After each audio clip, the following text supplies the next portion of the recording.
Sigur ați auzit vestea.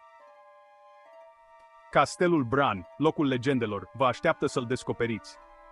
Cuibărit în inima munților Carpați, Castelul Bran, cunoscut și ca Castelul lui Dracula, este unul dintre cele mai emblematice și vizitate repere din România. Construită în 1377, această cetate medievală a servit drept apărare împotriva invaziilor otomane. Arhitectura sa unică îmbină elemente gotice, renascentiste și baroce, ridicându-se semeț pe un deal stâncos.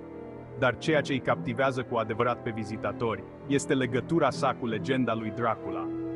Deși Bram Stoker nu a vizitat niciodată România, descrierile sale ale castelului lui Dracula seamănă izbitor cu castelul Bran. Chiar dacă Vlad Țepeș, inspirația pentru Dracula, nu a locuit niciodată aici, legenda continuă să atragă turiști curioși.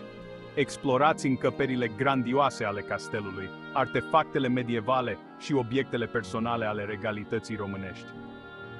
Nu ratați evenimentele și festivalurile, care adaugă o notă magică vizitei voastre.